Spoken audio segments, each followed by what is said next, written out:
dia tonga ny fotoana ankehitriny amronana ny reny rehetra ireny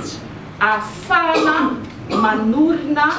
fanoerana mendrika any Madagasikara sy ny malagasy izay miandrandra fitantanana mahomby sy madio misy mangarahary anjakan'ny zon'olombelona anjakan'ny fahamarinana anjakan'izany fampiavana-pirenena tena izy zany ary lalam-panorenana sy rafitra mifanentana amin'ny malagasy tsakanavaka na aiza misy azy na inona fomba fiheverana na inona finoany zany ny targetra raha fitinina dia ny hoe fanoerana opposition hanao manana vinam-piarahamonina mazava manana foto-kevitra mazava manana vision mazava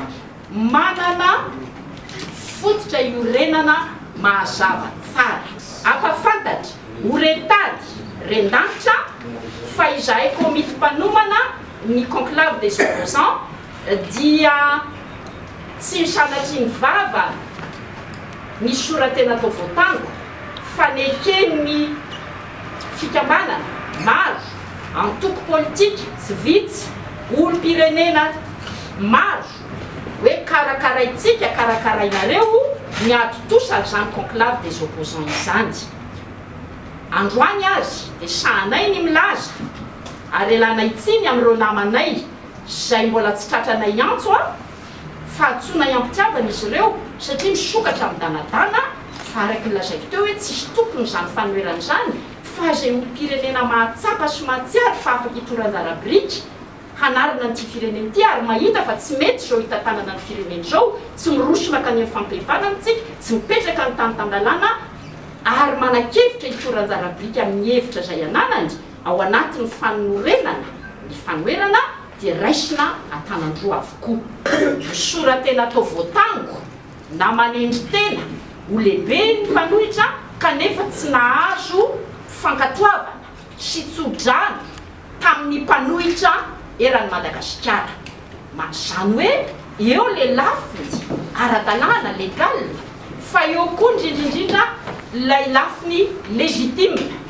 tsy misy na ny ray aminay reto hitanareo etoreto nareo mpanao politika reo afaka milaza hoe anazy ny fanoerana eto Madagasikara raha tsy vity io fikonan-dombe ny mpanohitra io raha tsy afaka miady hevitra izahay raha tsy miray hevitra hanendry na hifidy zay ho lehibe an'izany mpanohitra zany dia tsy anana legitimité mihitsy izany fanoerana izany fanoerana atao anefa tsy ho anantoko politika anankiray na ny fomba fijerina antoko politika anankiray na roa na telo na efatra na dimy fa ny fanoerana ilaina eto dia fanoerana mifanentana amin'ny etaetan'ny malagasy hitondra zay vinam-piarahamonina heveriny malagasy fa mety ho amin'ny firenena zay rafitra tiana ho apetraka eto amin'ity Madagasikara ity ka ny fanakaloza-kevitra ny ady hevitra débat atao ampitiavana champralahina mandritra ny conclave des opposants io no amaritra ny hevi-dehibe sy ny fototra iorenany fanoerana ka ahafahana laza fa manana ny maizy azy manana ny asiny izany fanoerana eto Madagasikara izany tsy tonga tamin'izao isika raha tsy misy naka ny andraikitra mpanetretena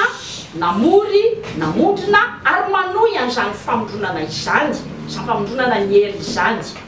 tsy mahamaika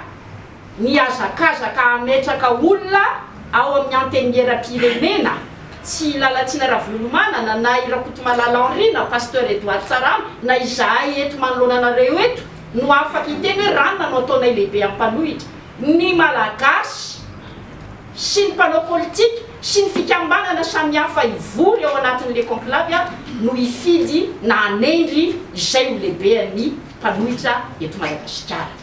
ho ataonay tsy hoela izany conclave des opposants izany fa zavatra roa zany no lazainay androany voalohany tsy misy tsony andeha tsirairay ho any amin'ny ministère ny atitany ametraka fanambarana hoe manohitra fa miaraka atao anatin'ity ezaka famondronana ny herin'ny mpanohitra ity hiatrehana sy anomanana sy anatotisanany le conclave daholo manomboka eto